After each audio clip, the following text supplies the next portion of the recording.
매주 금요일에는 양김시대로 만나고 있죠. 드디어 저희가 스튜디오에서 만나 뵙게 됐습니다. 3주 만에 스튜디오 복귀입니다. 김종대 전 정의당 의원, 김용남 전 개혁신당 정책위의장 두 분 오셨습니다. 어서 오십시오. 네, 안녕하세요. 네, 아유 반갑습니다. 네. 이렇게 아유, 스튜디오가 너무너무 반가워요. 역시 스튜디오가 좋아요. 이렇게 안온한 분위기에서 저희가 함께 대담 토론할 수 있어서 너무 다행이다. 국회는 너무 덥다. 저희가 두 분의 응원에 힘입어서 50만 구독을 돌파했습니다. 축하합니다. 축하드립니다. 이거 진짜 축하합니다. 너무 감사드립니다. 예. 아니 이제 정말 기여하신 바 크십니다. 예. 아니 근데 시사 유튜브 중에 최단기간 50만 돌 거 아니에요? 아 그런가요? 그럴 것 같아요. 아유 예. 저기 김어준 그 아니 거기는 경우가 다르고 거기 왜 다 다르다고? 거기는 이제 어나더 크리스야.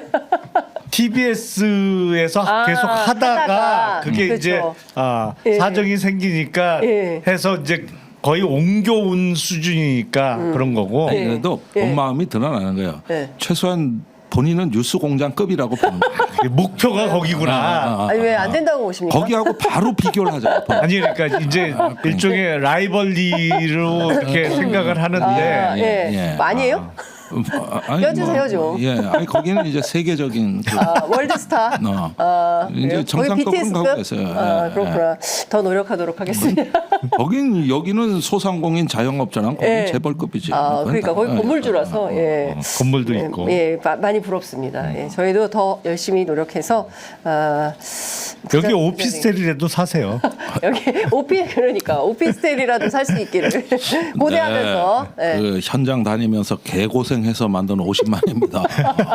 맞습니다. 거기하고 다릅니다 이게. 네, 거기보다 저희가 훨씬 헌신적으로 일하고 있습니다. 그럼 시장에다 좌판 벌리고 저 손님 끌어당기고 그러니까. 얼마나 피눈물 나게 하는 거예요 여기가. 길바닥으로 김종대 의원님 나 저하고 눈물이 다 나네 내가. 그러니까 진짜 길바닥에 우리 같이 다니시고 하셔가지고 네. 너무너무 잘 아시죠. 자, 여하튼 그 이슈가 날은 더운데 차고 넘치고 더 뜨거운 이슈들이 있어서 하나하나 살펴보도록 하겠습니다.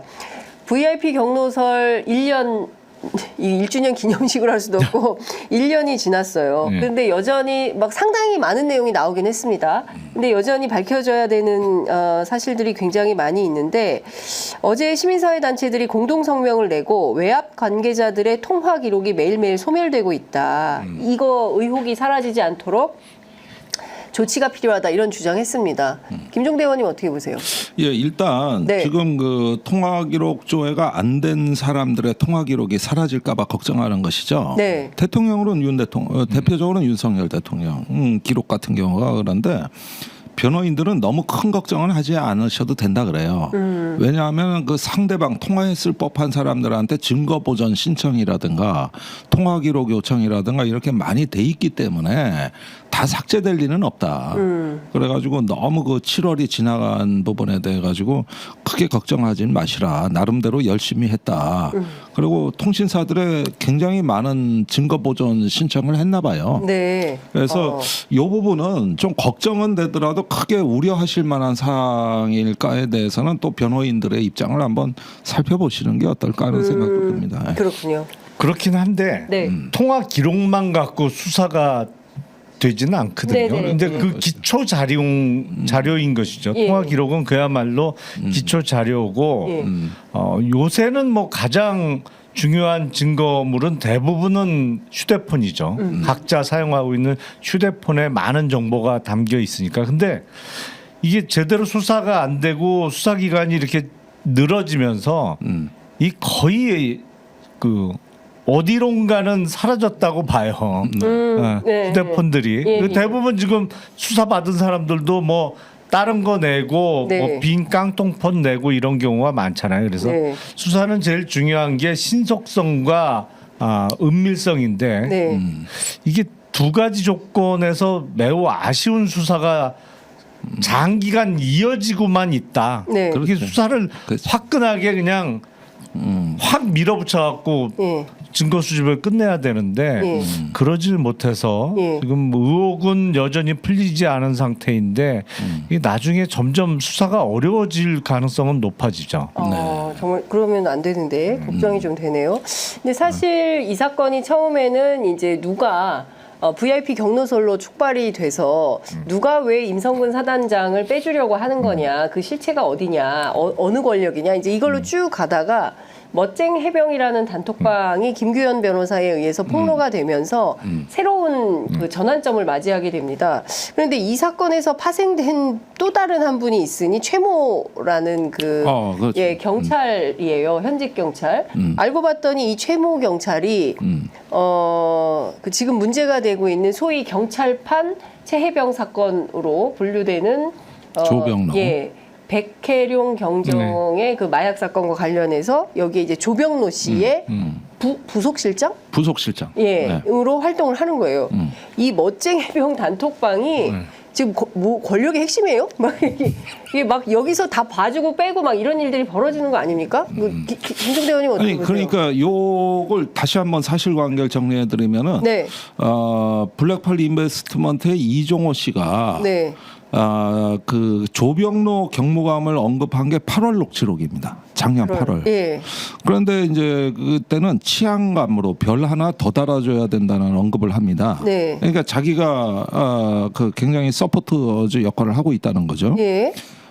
그런데 영등포 경찰서 마약 사건이 터지고 여기에 대한 수사 외압이 들어가기 시작한 때는 9월입니다. 네. 그게 10월까지 이어져요. 그렇죠. 그 사이에 조병로 경무감이 4차례 전화를 합니다.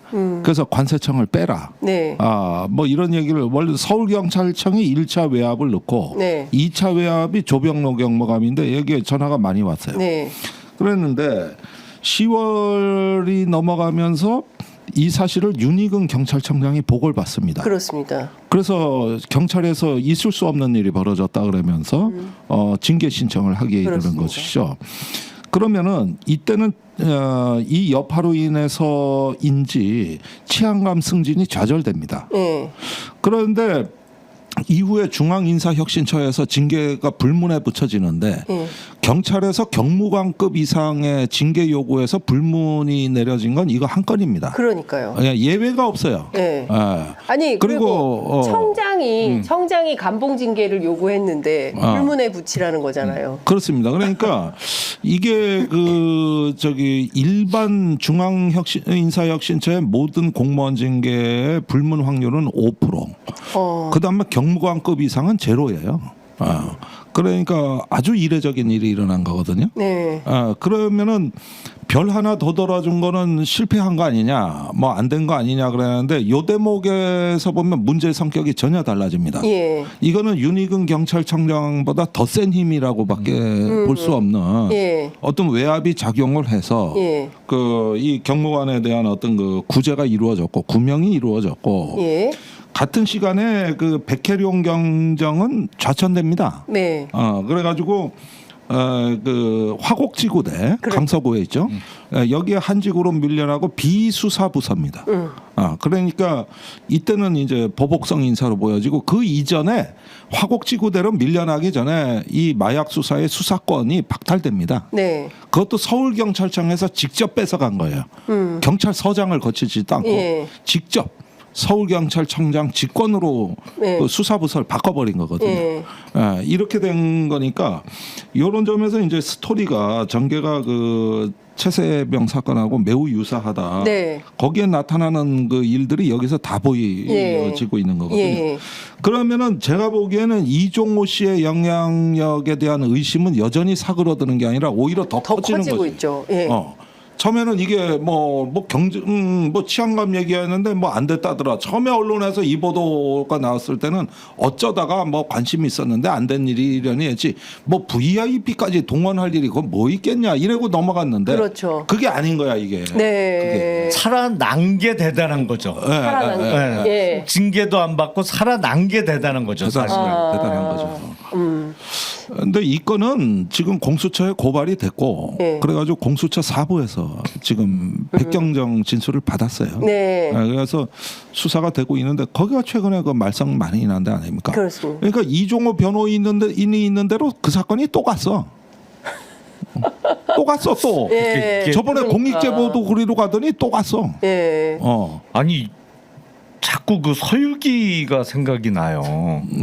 손오공이 막 붕붕 날아다니는데 알고 봤더니 이게 부처님 손바닥 안에서 다닌 거잖아요. 아까 이게 이 여사님 손바닥 안에서 우리가 놀고 있는 건 아닌가라는 걱정도 되고 이게 어딜 가도 피해가질 못하니까 그러니까요. 예. 항상 걸려요. 예. 근데 모든 길목에 그분이 계셔요. 그분이 계셔. 예. 아니 그 영등포 경찰서의 백혈용 당시 그 과장이 네. 그 수사한 마약 사범이 밀수한 마약의 양이 74kg이었다는 거잖아요. 그렇죠. 예. 이게 74kg이면 뭐 어느 정도 값어치인지 양인지 잘 감이 안 오실 텐데 예. 이 마약 사범들이 예. 보통 이제 속된 표현으로 뽕쟁이라고 하잖아요. 예.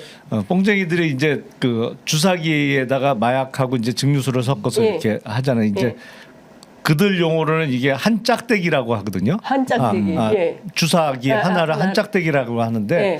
보통 한 짝대기가 마약 필로폰이 0.3g이 들어갑니다. 예. 그러니까 예. 0.3g에다가 증류수를 타서 이렇게 하거든요. 예. 보통은 0.3g짜리를 맞아요. 네. 그러다가 정말 심한 중독자들은 이 양이 늘어서 0.5g 정도를 맞아요. 그보다 더 많이 넣는 사람들은 진짜 뭐 갈 때까지 간 거고 예. 제대로 그 생활이 안 되는 사람들이나 더 맞지 예. 보통은 0.3g이 기준이에요. 예. 그러면 0.3g 한 짝대기를 기준으로 삼으면 영등포 경찰서에서 압수한 74kg의 필로폰은 예. 대략 25만 명의 투약량이에요. 어마어마한 양이에요. 예. 그러니까 이 필로폰 소매가로 따지면 수백억 원이 넘어요. 이게. 2천억 원어치라고 그러죠. 그러니까 2,200억 소매가는 조금 다 뭐 변동이 심하니까 예, 예. 그러니까 최소 수백억 원어치의 필로폰이고 예. 양이 25만 명이 대략 투약할 수 있는 양이다. 어마어마한 성과를 낸 거예요. 근데 예. 이게 수사 결과를 보면 네. 몸에 부착하는 방법으로 들고 왔다는 거잖아요. 이게 이해가 안 되는 거예요. 그 자기들도 걸릴 줄 알았다는 거잖아요. 그러니까 예. 이게 그게 안 되거든. 더군다나 공항을 통해서 오는데 몸에다가 필로폰을 붙이고 들어온다고? 이거는 저 좀 잡아주세요. 거의 이거 아니에요? 이거는 그냥 들어도 예. 세관 직원의 협조 없이 그게 어떻게 가능해? 이 생각이 당장 들 수밖에 없어요. 그래서 애초에 영등포 경찰서에서 작성했던 보도 자료에 대해서 세관 직원들의 뭐 관여 여부에 대해서 수사하겠다는 내용이 들어 그렇습니다. 있다는 거잖아요. 예, 그리고 보도자료에. 구체적인 그 진술도 받았던 것으로 알려져 있고, 그러니까 당연한 거예요. 그거는 내용을 좀 아는 사람이 들으면 야 그게 세관 직원의 협조 없이 어떻게 가능해? 네.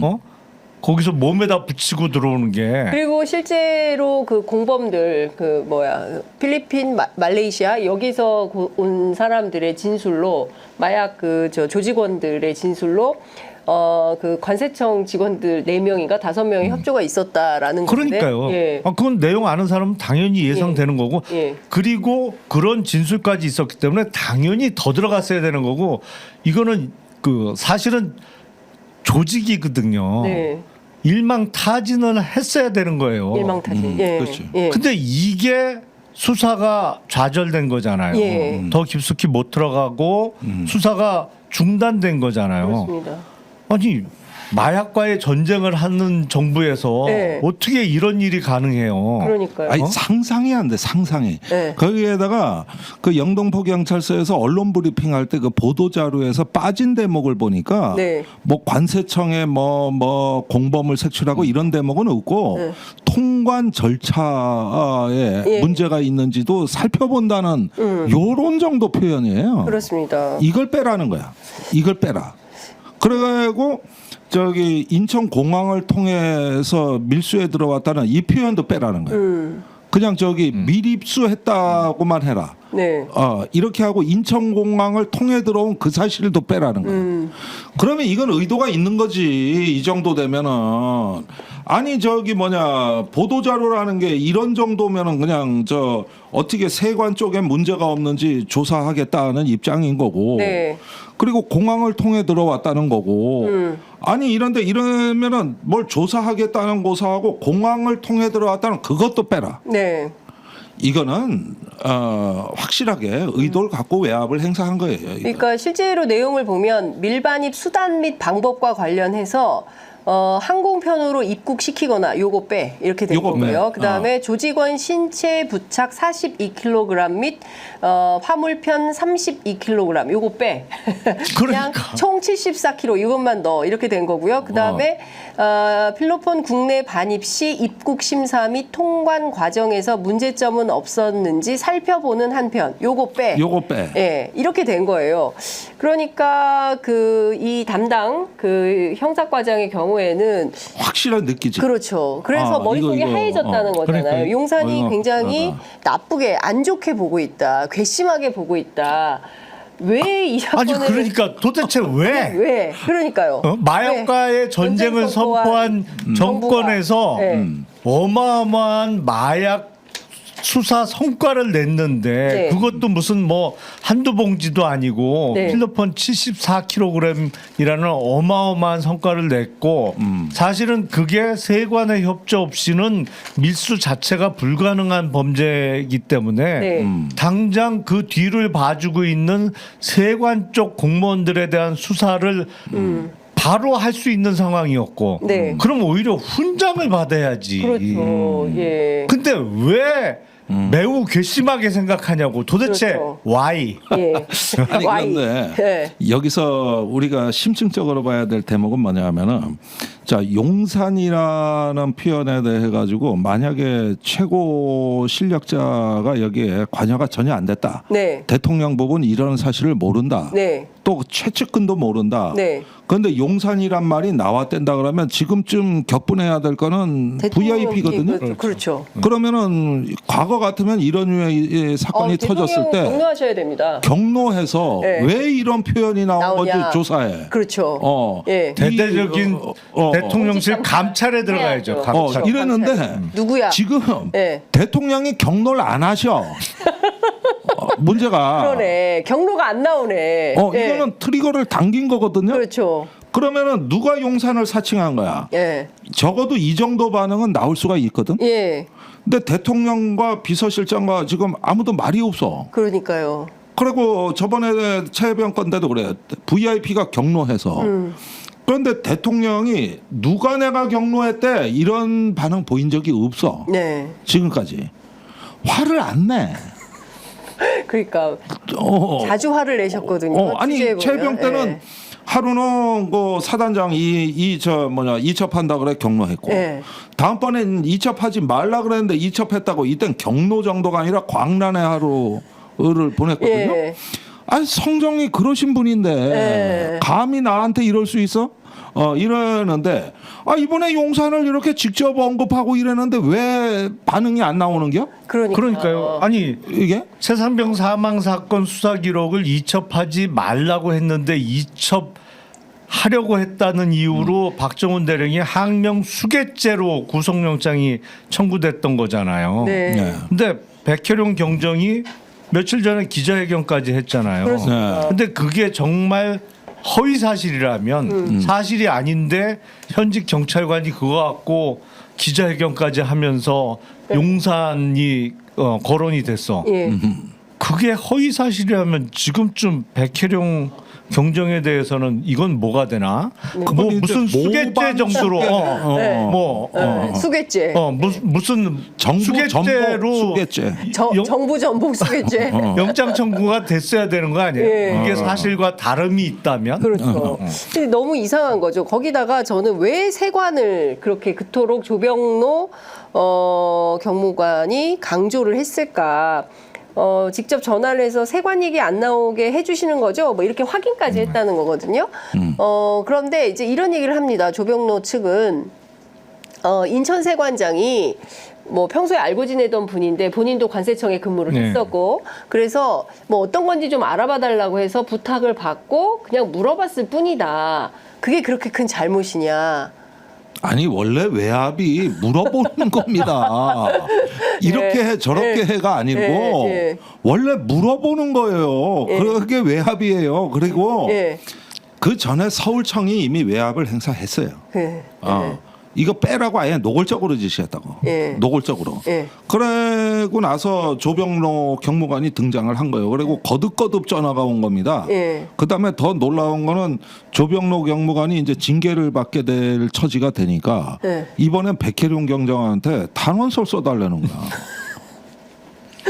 아주 사람 염장을 어쩌라는 두껍네. 거 진짜 참 염치가. 그리고 뭐 인천 세관장의 부탁을 받고 물어본 거다. 근데 내용을 전혀 모르는 사람이면 그럴 수도 있어요. 근데 경찰 고위 간부잖아요. 그렇습니다. 그리고 이게 딴 것도 아니고 마약 밀수 사범과 관련된 거야. 아니 그렇게 감이 없을 수는 없거든요.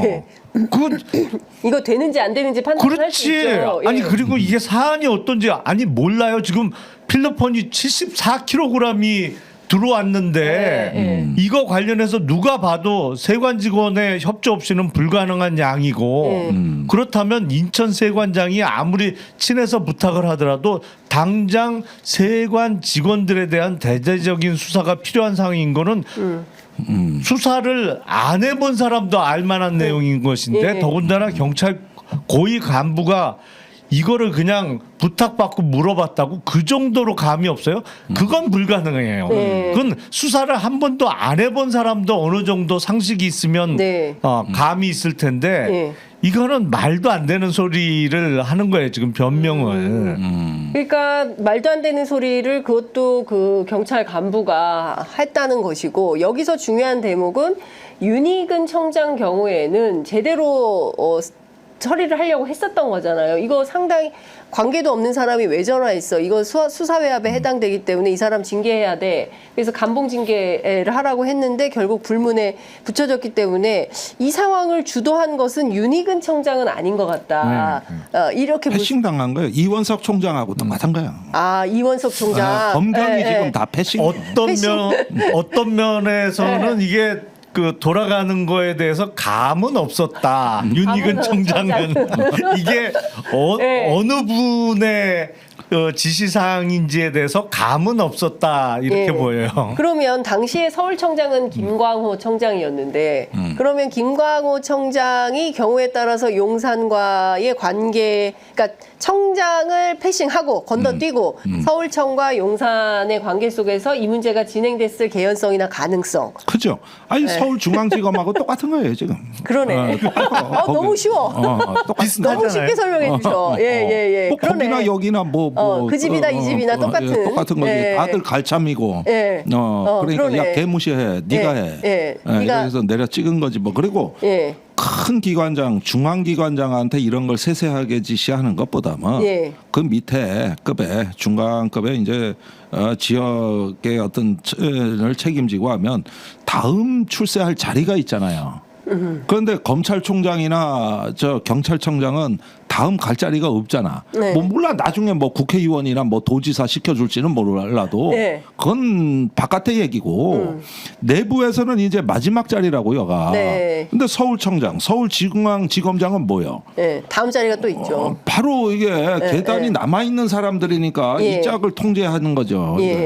아니 윤석열 검사도 서울중앙검사장 할 때까지만 해도 말 잘 들었어요.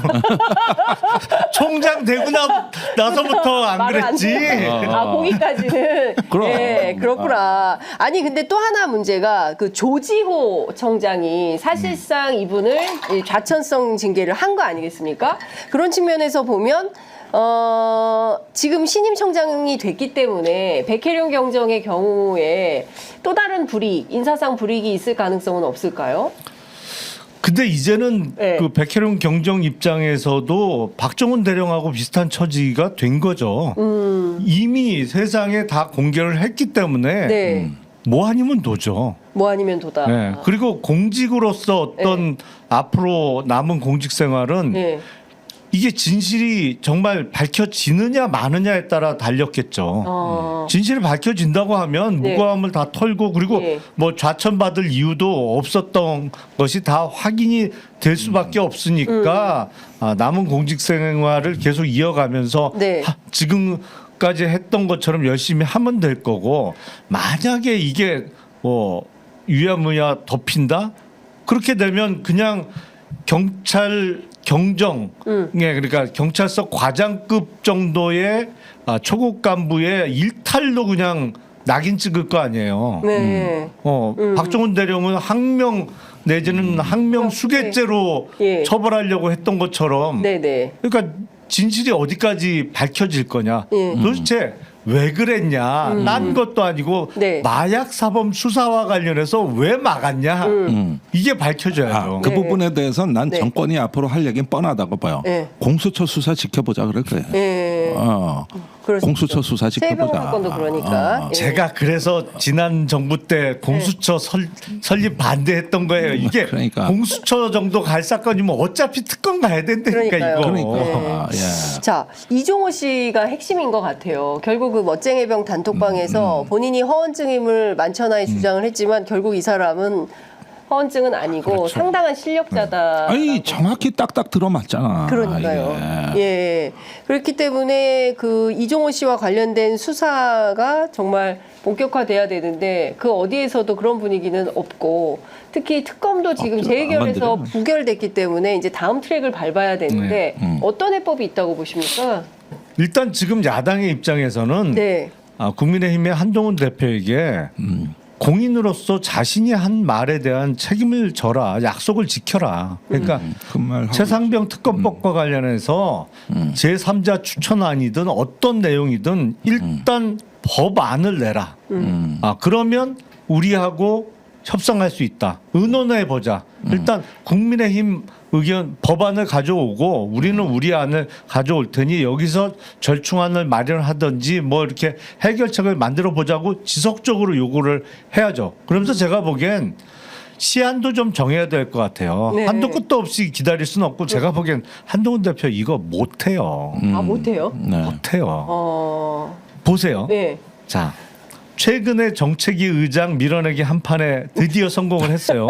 근데 이거 열흘 어렵게. 걸렸어요. 열흘. 네, 맞아요. 예. 아니 정책위 의장이 뭐 중요한 당직이기는 합니다만 네. 그게 무슨 어마어마한 자리도 아니고 임명직 자리예요. 맞습니다. 이거 한번 밀어내는데 열흘 걸렸어. 근데 최상병 특검법을 국힘에서 발의를 하려면 적어도 대표 발의자를 포함해서 10명의 현역 의원을 모아야 되잖아요. 예.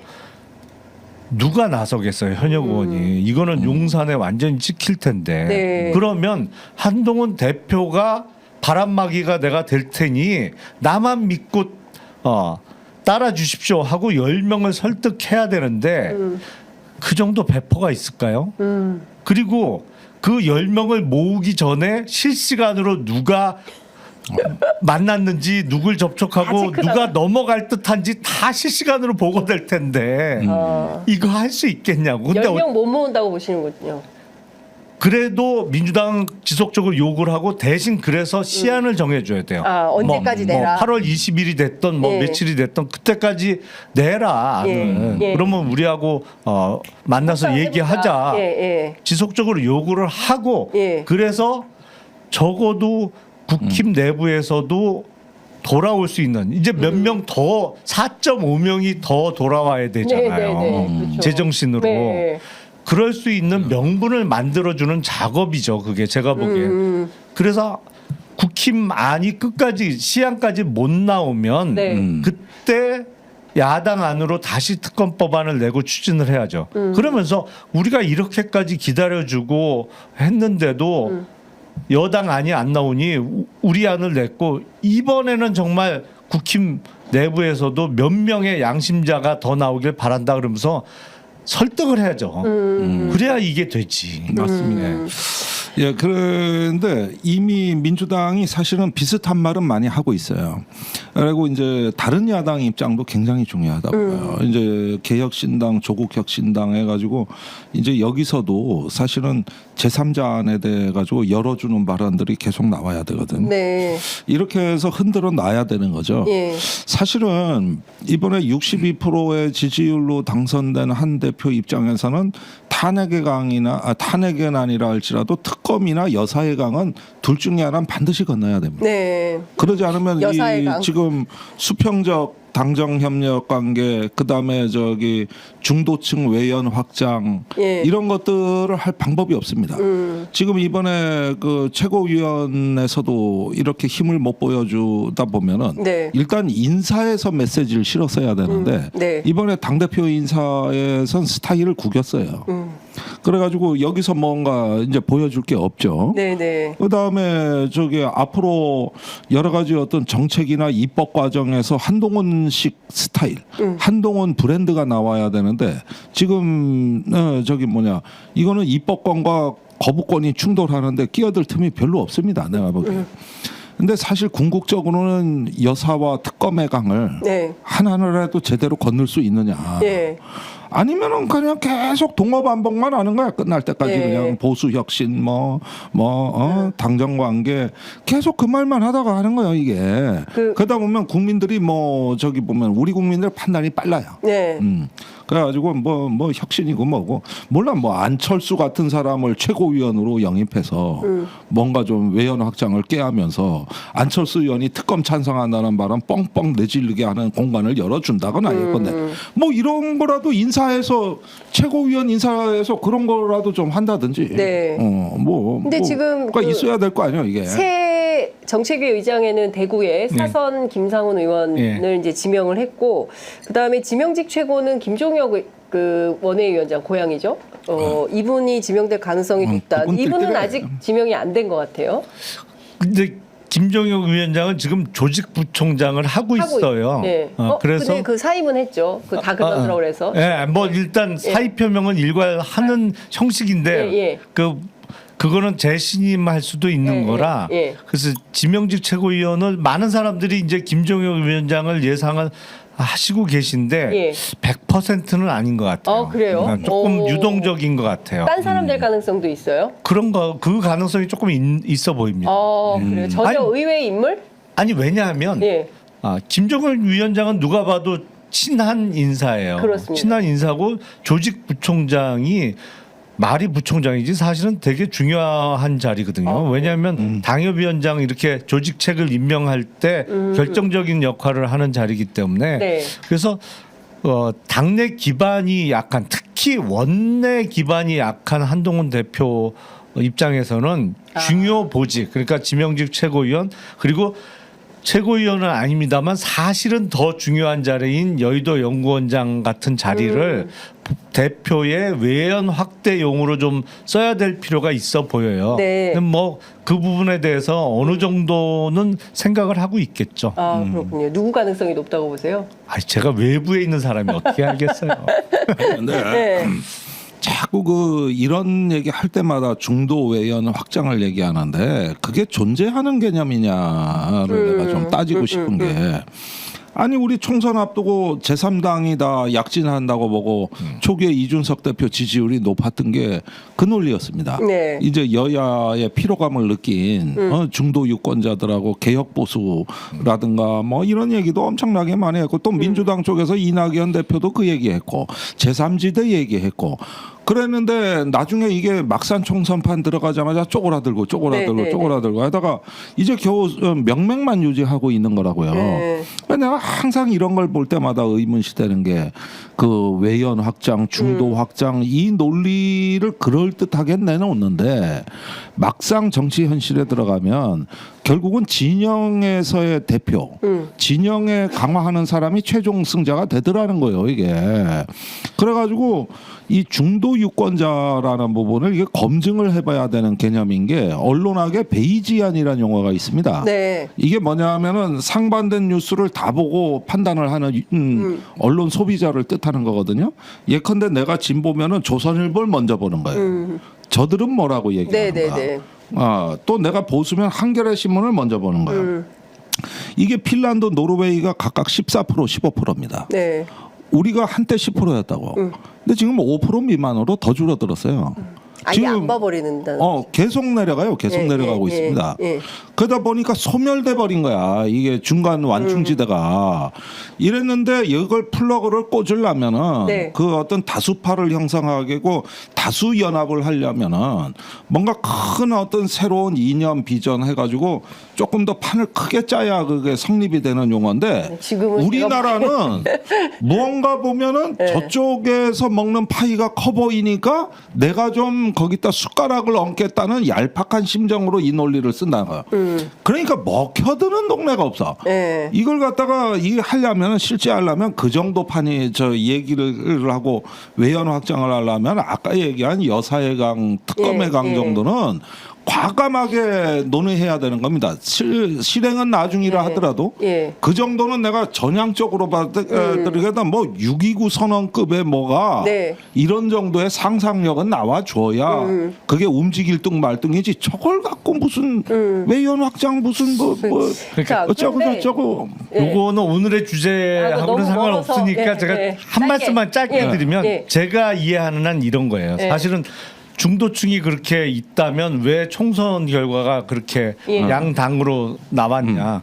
그건 유권자들이 당선 가능성을 보기 때문에라고 생각을 해요. 근데 이게 진영 색깔이 더욱 분명해지는 대통령 선거에서는 이 소위 중도층 내지는 뭐 표현을 스윙 보터라고 하는 사람들이 어느 쪽을 선택하느냐에서 당락이 결정된다 이거죠. 만약에 국회의원 선거가 당선 가능성 때문에 지금 소위 제3세력이 거의 망하다시피 했는데 만약에 중대선거구제가 실시된다 그러면 분명히 그 존재는 확 드러날 수 있다라고 저는 생각을 합니다. 제가 여기까지만. 그 논리로 20년간 고생한 사람이요.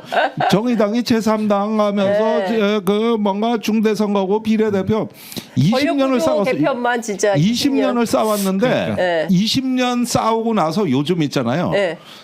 솔직히 이건 정말 솔직한 얘기예요. 정의당이나 그쪽에서 탈당하신 분들이 아무도 이 얘기를 이젠 더 이상 안 해. 아니 근데 20년 싸워 보니까 20년 내내 소선거구제였잖아요. 그렇죠. 그러니까 이게 설 자리가 없는 거죠. 그런데 그 큰 당은 절대 안 바꾼다니까요. 안 바꿔요 이게. 근데 큰 당들이 더 커졌어요. 그러니까 지난 그렇긴 하죠. 촛불혁명 이후에 민주당은 제가 들어보니까 1년에 당비가 240억이 거친대요. 그리고 양당 공이 건물주가 됐습니다. 그렇죠. 국민의힘도 제가 취재해 보니까 1년에 100억의 당비가 들어온대요. 거기다 정부 지원금 받잖아요. 거기다 그러니까. 또 선거 보조금 보조금도 받지 그렇죠. 뭐 사실은 돈이 어마어마하게 아니, 들어가요. 그- 정당이 저기 엄청 부자가 됐어요. 국고보조금이 어떻게 나눠지는지 아십니까? 큰 당 수준이죠. 나오면은 50%를 교섭단체가 일단 나눠요. 네. 그럼 나머지 50이 남잖아요. 네. 그걸 의석수 비례로 나눠. 그러면은 두 번 받아가는 거야, 큰 당은. 그런데 당비 100억, 200억에다가 여기로 들어오면 더 극심한 그 이제 차별이 존재하거든요. 그러니까 이러니까 여기도 양극화네. 뭐 특수활동비 정당도- 말할 것도 없고 정당도 양극화가 심각하네요. 그래가지고 이제 김영남 의원님이 우리가 20년 당한 서름을 이제 이해를 해주시니 이게 그 실상으로 보라고 눈으로 한번 봐보면은 이렇구나 정치가. 아니 그래도 그때 가서 정의당은 보라니까. 직전까지는 6석이었잖아요. 저희는 3석이에요. 지금 잘 알아요. 저 얼마 들어오는지. 그러니까 진짜 그 뭔가 새로운 그 권력구조 개편 논의부터 시작해서 근데 좀 내려놓고 대한민국 정치 발전을 위해서 어떻게 할 거냐라는 통큰 뭐 이런 게 필요한데 쉽지 않다. 잘 안 내려놓는다. 이제 이런 말씀 드리고 그나저나 그 국민의힘 내부는 계속될 걸로 보입니다. 강승규 의원이 정책위 의장 사퇴. 솔직히 나는 불만이다. 바로 얘기합니다. 이분이 이제 직전에 대통령실에 정무수석 시민사회 수석을 했었죠. 그리고 이제 김종혁 그 앞서 말씀드린 사무부총장 무슨 얘기하냐면 개파 갈등 이제 또 시작이다. 또 있을 거다 이런 얘기합니다. 사실은 강승규 의원이 제가 보기엔 너무 조용했어요 그동안. 왜 저렇게 아무 얘기도 안 하지? 예. 그럴 위치가 아니거든요. 네네. 왜냐면 누구보다도 앞장을 서야 되는데 그동안 한마디도 안 했어요. 예. 그래서 이상하다 그랬는데 드디어 이제 이야기를 하기 시작한 것 같아요. 왜냐하면 제가 보기엔 어떤 인간관계나 뭐 여러 가지 면을 따져볼 때 이철규 의원보다 오히려 더 앞장서야 되는 의원이 강수규 의원이라고 의원인데. 생각이 되거든요. 예, 근데 예. 그동안 아주 자맹을 하고 있더라고요. 예. 근데 드디어 이제 말문이 트여지는 거 보니까 이게 그 이철규 의원도 이제 지는구나 이런 생각이 들어요. 의미 있는 지는구나. 예. 근데 실제 친윤계 내부에서는 이제 오늘 언론 보도에서 그런 얘기가 많이 나왔어요. 한동훈 대표가 벌써부터 힘자랑하네. 지금 힘으로 밀어붙이려고 하는 거다. 그리고 뭐 측근들 그러니까 그 사무총장 통해서 이제 일괄 사표 주장을 했는데 그 사퇴 압박하는 모습 대단히 부적절하고 이거 적과 싸울 때나 하는 거다. 이거 그냥 넘어가기 힘들다 이런 얘기가 벌써 이제 나오기 시작합니다. 아니 그런데 네. 더욱 부적절한 거는 네. 대통령 비서실장이 당 대표에게 그 정책위 의장은 네, 유임하는 게 유임시키는 게 어때? 어때? 이렇게 얘기하는 게 사실은 노골적인 당무 개입이죠. 그거는 그러니까 얼마 전에 네. 한동훈 위원 대표하고 윤 대통령 만찬했죠. 예, 아니, 만찬은 아니고 오찬을 잡지 않은 가운데 1시간 반 동안 했죠. 배석자는 정진석 비서실장. 그때 뭔 얘기 했겠냐고. 예. 그러니까 지금 계속 대통령실에서는 사실상 세과실 하고 있단 말이에요. 처음에 그 전당대회 끝나고 바로 대표 선출되고 나서 회동이 있었고, 네. 그다음에 또 그 2인 회동이 있었고, 이러고 나가지고 이제 정점식 의원이 그때 계속 버티고 있을 때 아닙니까? 그런데 솔직히 이게 대표로 인정 못하겠다는 어떤 느낌까지 나는 받았단 말이에요. 네. 명색이 62%를 받았는데 네. 그러니까 초장에 확실히 잡아놓겠다나 뭔가 한 이런 대표를. 게 있는데 네. 내가 조금 이제 그 뭐 이렇게 시중에 다니다가 가끔 택시를 타요. 네. 그러는데 카톡 호출을 안 받는 택시가 의외로 많습니다. 이유는 통제당하는 느낌이 너무 싫은 거야. 사람들이. 거기에 그 별점 그거에 따라 가지고 차등 배정을 하고 네. 좋은 손님은 별점이 높아야 가고 네. 그다음에 교육도 받아야 돼. 그거 가끔 가가지고 그래가지고 이거에 대한 그 불편함 심지어 적개심을 가진 운전사가 많아요. 그래가지고 저런 놈들 통제를 내가 왜 받느냐 해서 일부러 호출기를 없애요. 그랬는데 통제받는 느낌이 싫은 거거든요. 그런데 나는 내가 뭐 카톡의 노동자도 아니고 고용원도 아닌데 그런데 이게 보면은 저기 한동훈 위원장이 지금 이게 대표로서 이게 지금 밤에 잠이 안 올 만한 게 뭐냐 하면은 계속 통제를 하려고 그런단 말이야. 대통령실과. 네. 계속 통제를 주변에서. 하려고 그러면 어느 날 수신기를 떼버린다고 이제. 카톡 수신기 떼버린 상태예요 지금? 언젠가 이거 떼버린다고. 네. 우두개 사냐고 이래가지고. 네. 그러니까 이런 면에서 이게 올해 6개월이야 뭐 별일 없다 그러지만은 사실은 떼버리면은 그때부터 용산의 캐비넷은 또 열린다고. 그러니까 한동훈 이게 위원장을 무슨 향한 캐비넷. 큰 어떤 뭐 정변이 일어날 만한 큰 이슈가 아니고 네. 사실은 이런 게 쌓이는 게 중요한 거란 말이에요. 이게 쌓이는 게.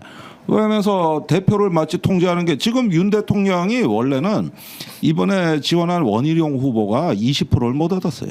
그렇죠. 그렇죠. 그러니까 이거는 보통 지금 참사가 아니에요. 네. 그래서 한동훈 후보 대 원희룡 후보 이렇게 해가지고 다시 이거를 표 계산해 보면은 8대2로 진 거예요.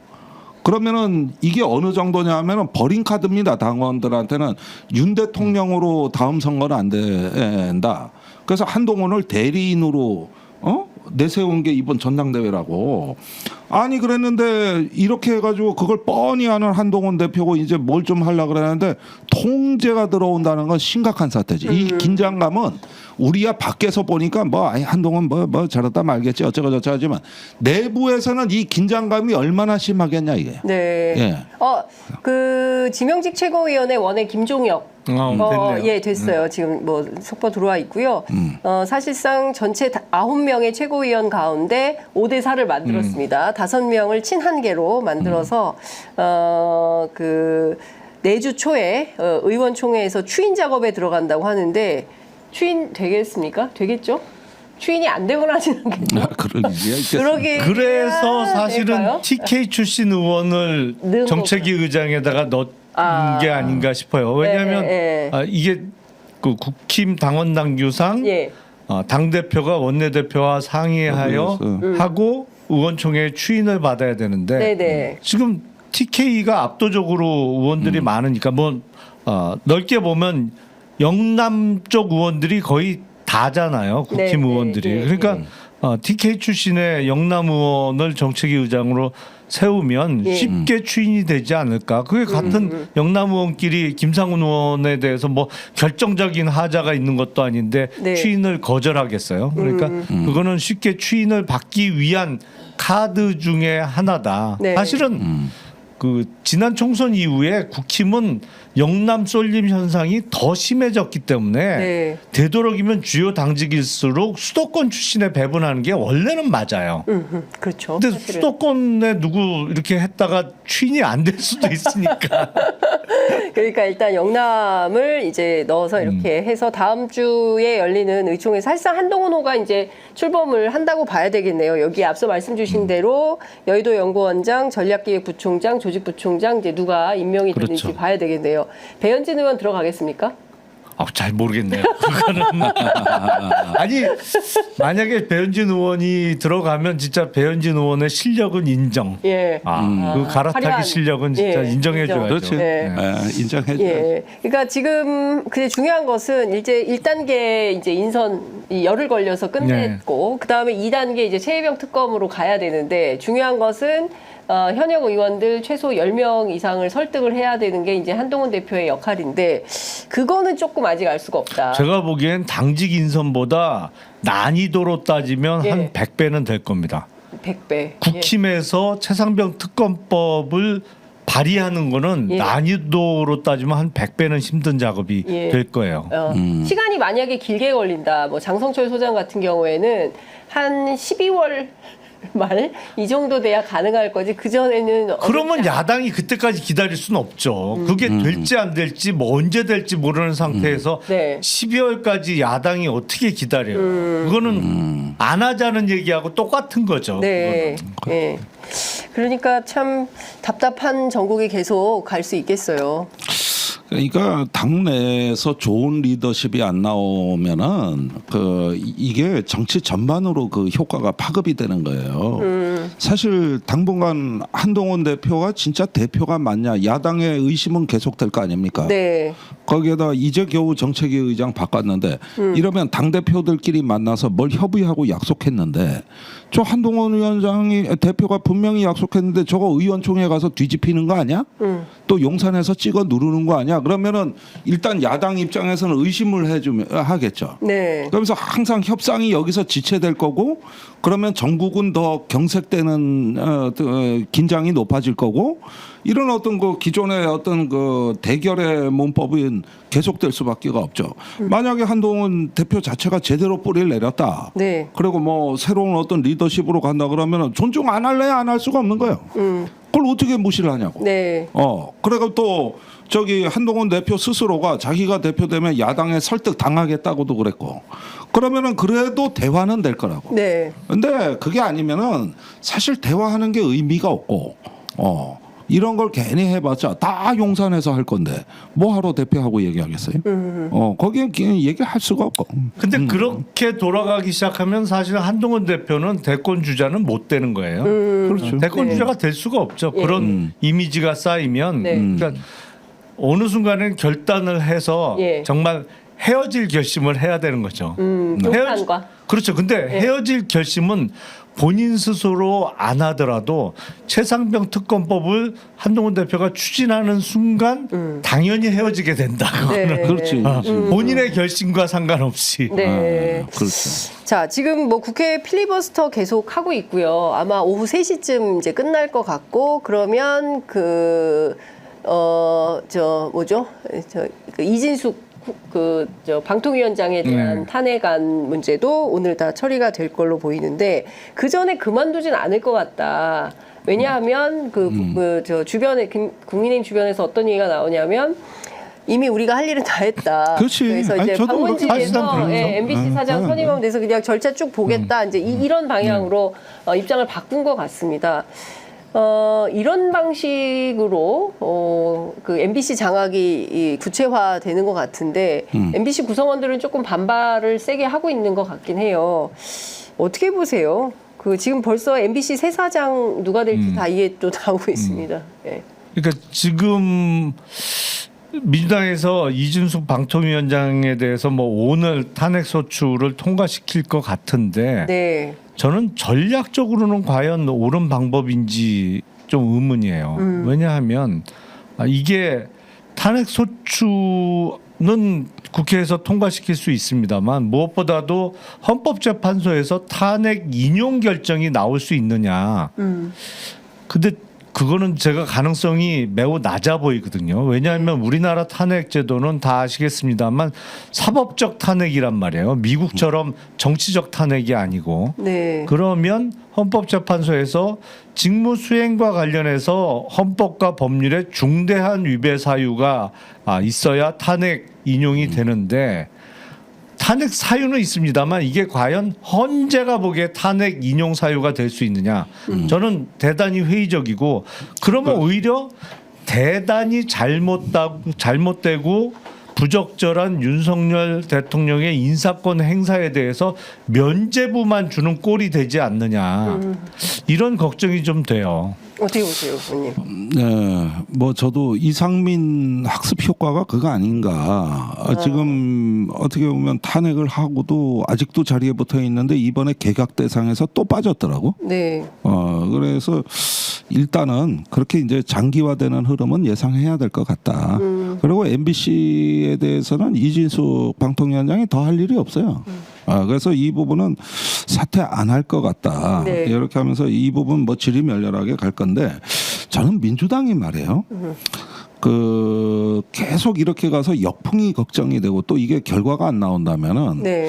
다른 카드 하나를 내는 것도 한번 생각해 볼 수 있다. 어떤 카드요? 저기 이번에 백혜령 경정권 있잖아요. 네네. 이거 특검 발의를 한번 해보면은 이거에 대해서 한동훈 대표가 어떤 입장일까?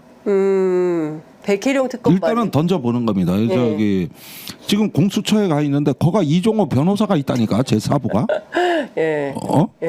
그러면은 또 이것도 공수처 수사보라고 하는 거예요. 사실은 이거는 공수처가 2부도 이종호 변호사, 예. 4부도 이종호 변호사, 예. 이렇게 되는데 찾아갈 데가 없으니까 글로 간 거 아니에요. 일단 백경정은. 그래도 그래가지고 이대현 부장은 진술은 상당히 했는데. 수사 의지가 있다라는 얘기가. 아니 처음에 수사 의진 있다가 이종호 건이 나오면서 또 꼬인 거잖아요. 이게 근데 지금. 그분들이 이종호 관련해서는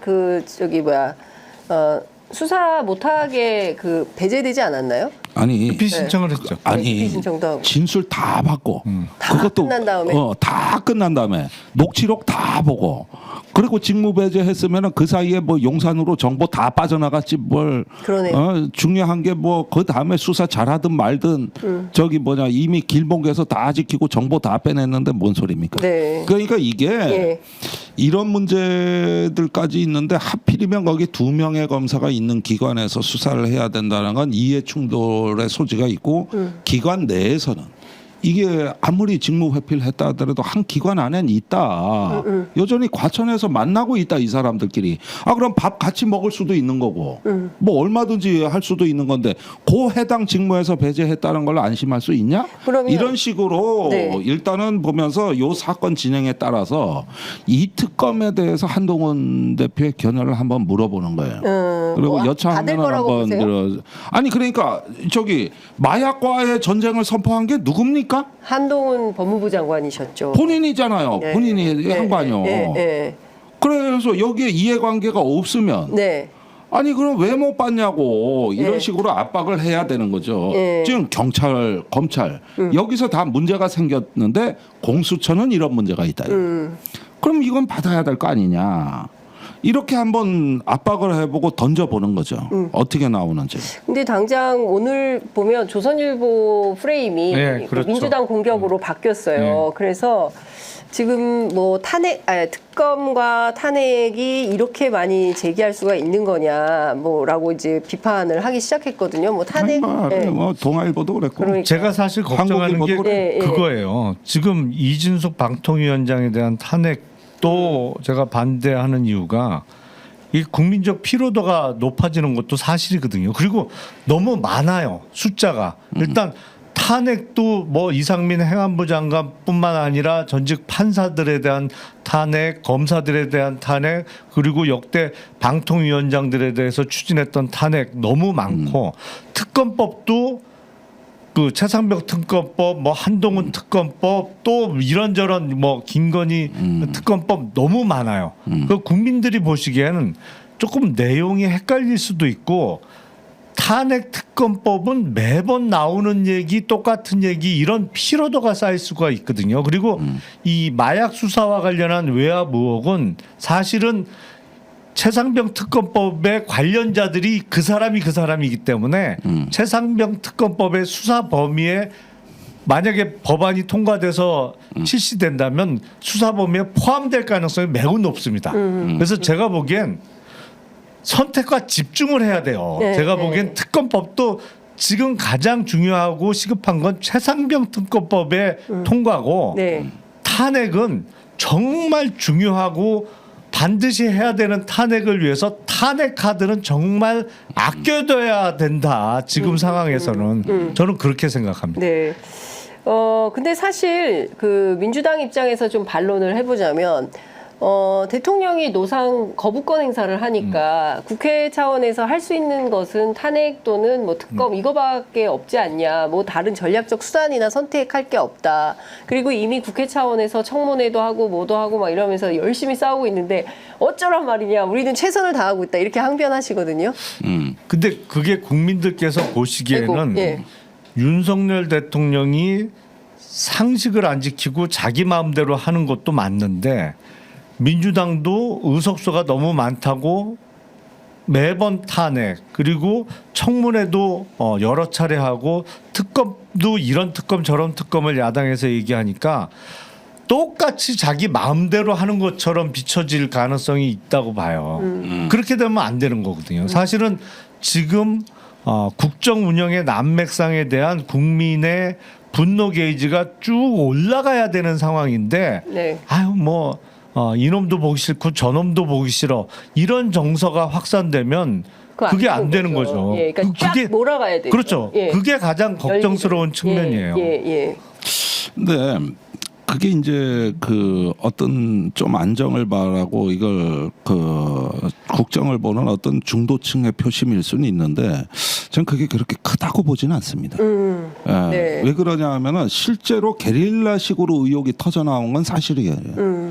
저는 요즘 뉴스가 정말 저같이 하루 종일 뉴스를 보는 사람도 너무 힘든 게 불과 올해 봄까지만 하더라도 어느 정도 예측이 됐다고 재판에서 공판이 열리면 뭔 자료가 나온다. 공수처에서 누구 진술을 받았다. 그럼 언론에 이 기사가 나간다. 내가 그거 예측 잘해가지고 그러니까, 예. 온갖 유튜브 조회수 다 올려준 거 아니야 내가. 구독자도 엄청 늘려주시고. 예. 그런데 요즘은 내가 특종 황제? 네. 특종대라고도 그래. 네, 특종. 그리고 북한에서는 중대 발표, 남한에선 종대 발표라고도 해. 그랬는데 제가 요즘 그 기능을 잃어버렸다니까. 완전히 잃어버린 게 뭐냐면 그 다음에 장마철이 도래하면서 소나기식 뉴스가 터지기 시작한 거예요. 옛날에는 오늘 일기예보를 내가 했다고. 그런데 이거는 국지성 호우가 하루에도 흐렸다 개었다 흐렸다 개었다 하는데 사방팔방에서 그리고 저기 분명히 아까 과천에선 비가 왔는데 서울 오니 해가 쨍쨍 나거든. 내가 이제 헷갈리기 시작을 하는 거야. 이 어느 순간부터는. 그러니까 종대 컴퓨터로도 분석이 안 되는. 안 되는구나. 그래가지고 그때부터는 저 박정원 대령 재판하고 공수처가 저 뒤로 빠지고 이종호 파일, 녹취록, 고소고발 이 사태로 갔거든. 그러니까 이제는 국가기관하고 상관이 없는 거예요. 그러니까 국지성 호우로 일기예보 불가능이 되면서 최근에 내 조회수가 떨어진 이유가 거기에 있는 거야. 그래서 휴가 가기로 결심했다. 그래서 휴가 가는 거라고. 그러면은 보십시오. 이게 어디서 뭐가 터질지 모르는 이러고 굉장히 그 특검과 이 저기 뭐냐 의혹의 밥상이 풍성해졌을 때. 근데 이걸 너무 많이 먹으면 체한다. 이게 이제 김 의원님 말씀 아니겠어요? 왜냐면은 이제 그러면 밥상이 이게 반찬이 풍성을 해줬는데 그러면 어떻게 먹어야 되느냐? 골고루 먹자는 거야. 내 얘기는.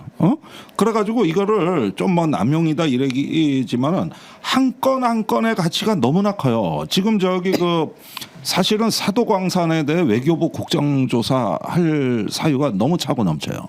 그다음에 블랙요원 정보사 그거 누출된 거 있잖아요. 유출 사건. 이건 한국이 수십 년간 구축해 놓은 정보 자산이 지금 일대 위기에 처한 절체절명의 순간이에요. 이거 옛날 같으면 정보사령관 모가지입니다. 하루면 모가지고 저기 조사받아야 될 사람이 어제 국회 나와서 지원하고 다 까고 있어 지금. 그리고 정보 블랙 요원들 피신시켰다는 거야. 이 정보도 까면 안 되는 거예요. 그러면 지금 누군가가 저 중국에서 위험해진다고 이 정보를 어떻게 까냐고 적국이 보고 있는데 그러니까 지들 살라고 지금 다 까고 있어요. 그러니까 군, 경찰, 그 검찰 정보기관에서 터지고 있는 이 작금의 사태는 이건 뭐 일일이 특검이다 국정조사다 뭐 이런 얘기를 제가 하자는 게 아니라 지금 저기 이 국가의 존립 그다음에 국가의 계속성이란 게 있습니다. 그 보수 진보건 진보 정보건 간에 이어져 내려오는 국가는 그 자체의 연속성이 있는 거고 계속성이 있는 건데 요즘 뭐 수미테리다 해서 화이트 오원 다 까져. 중국에서 뭐 흑금성 같은 블랙 요원 다 까져. 이게 불과 한 달 사이에 다 터진 일이에요, 이게. 이러면 지금 모가지예요, 전부. 그런데도 보호하고 있잖아요. 승승장구하고. 보호하고 있잖아요. 그리고 이종호 파일을 이종호는 안 건드리고 삼부토건도 안 건드려. 메신저만 공격받아. 그러면은 각각을 다 대응을 못한다 그러지만은 제가 보기에는 그렇지가 않아요. 지금 이 사태는 꼭 정치를 떠나서라도 굉장히 중요한 국면들입니다. 이게 국가 차원에서의 국가의 책임성을 다 물어야 된다는 거예요. 이게 어떤 책임의 영역에서 우리가 아니 그거는 저도 동의하죠. 그리고 그래서 국정 운영에 그야말로 난맥상인 거는 맞는데 비유를 하자면 저는 기본적으로 뷔페 식당을 싫어해요. 왜냐하면 여러 가지를 먹으면 먹고 나서 뭘 먹었는지가 기억이 안 나. 그렇지. 그러니까 잘 먹었다는 느낌이 안 들어.